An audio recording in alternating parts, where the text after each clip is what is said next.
7 years have gone so fast. Wake me up when September ends.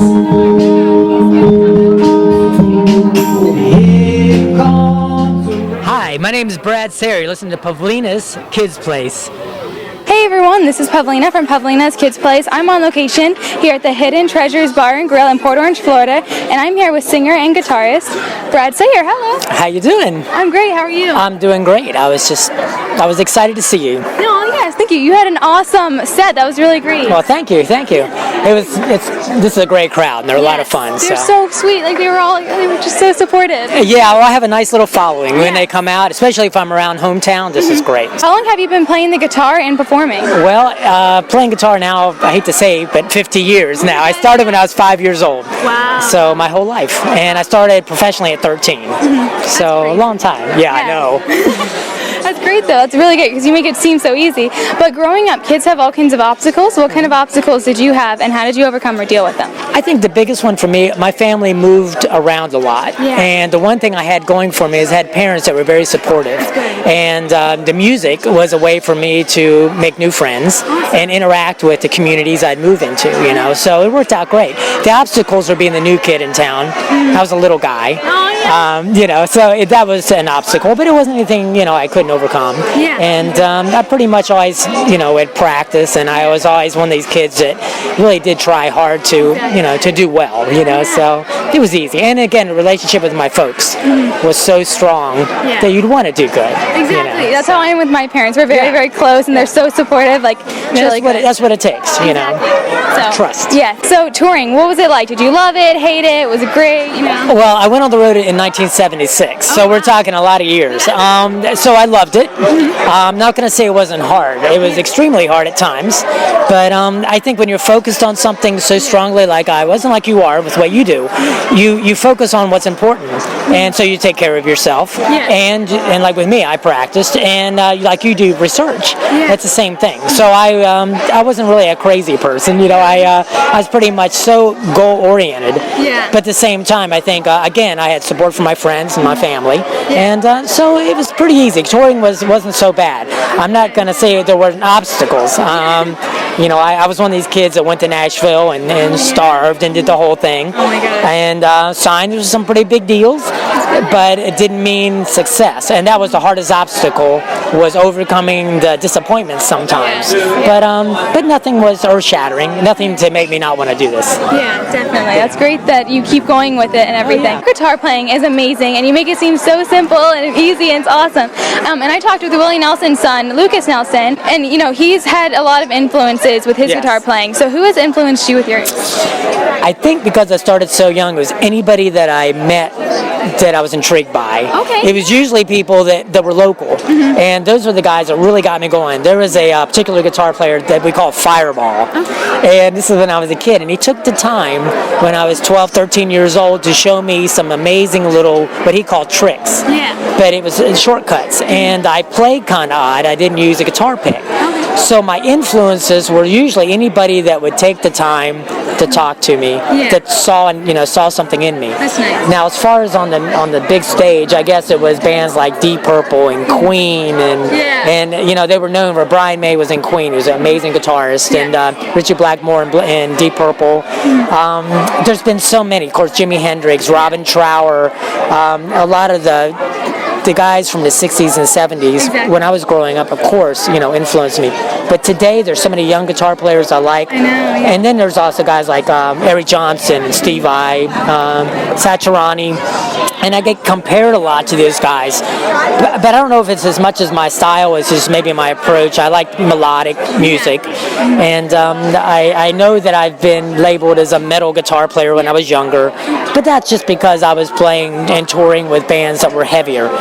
But I did music that was more laid back, and you know, Melanie, who was someone from the 60s and 70s, she was at Woodstock, and I did folk music with her, and toured, and Dr. Hook featuring Ray Sawyer. He was that band had a lot of hits, and with that band I would play all different styles. So when I need to play a style that was jazz, I would think of the guitar players that would go there. One was a guitar player in a band called Focus. When I was young, I'd listen to them, and I would hear this guitar player that was more of a jazz guitar guitars. Yeah. So I steal from my youth. I remember what he did, and I would place it into those bands. So as far as inspiration, it was so many people. Yeah, all genres. All over, yes. And so I've been able to cross over to a lot of different styles of music. Yeah. Wow, that's crazy. I interviewed Arlo Guthrie. And wow. yeah, and he's all about the Woodstock and everything. So it's great. Oh yeah, and him too. He inspired me when I was very young. Alice's Restaurant, you know. Yes, I would play that when I was a kid, and I'd play and being a finger picker, I would play all those guitar parts, and I loved him. Yes, he was he wanted to adopt me, and I was like, sure, take me, it's okay. And I think he lives in Hawaii too, so not a bad deal. Exactly. Definitely. So your full album, I know you're still, your latest album, you're still working on it. Yes. But what has been your favorite song and why?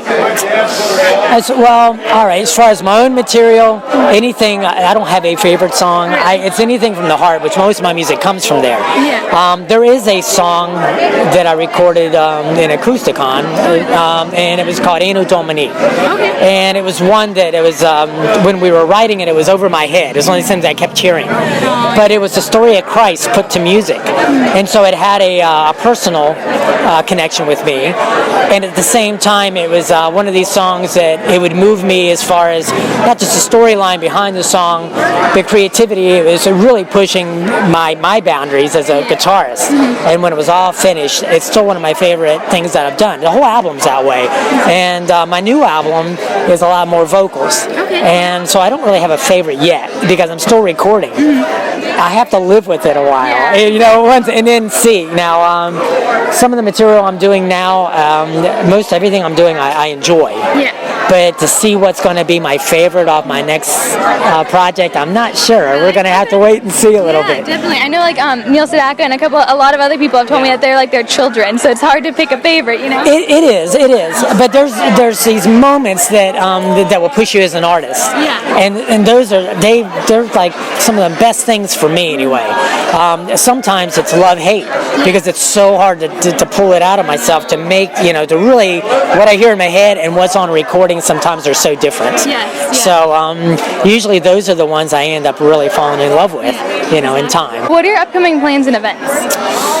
Well, as far as events, I'm booking 2014 right now, so it's going to be a full year, I'm sure. Last year was, so I'm sure I'll do at least 150 dates, I'm figuring, you know, at least. And so that's a full year. Yeah. Festivals, I'm sure, I know I have some coming up in spring. I know I'll be doing Angel City Bike Fest. It's a very big one up in Georgia, as Unadilla. Yeah. Of course, I always do bike week, you know, things, you know, and now that I'm down in this part of the country. 2014 for me is going to be very exciting because not only the new release coming out, I'll be doing some video releases this year, which I'm excited about. As far as the biggest things I'm looking forward to is really my personal life. Just, again, just connect with my family, my girlfriend, you know, things that I couldn't do maybe when I was touring so much. Yeah. I am traveling more. I'll be traveling more in 2014.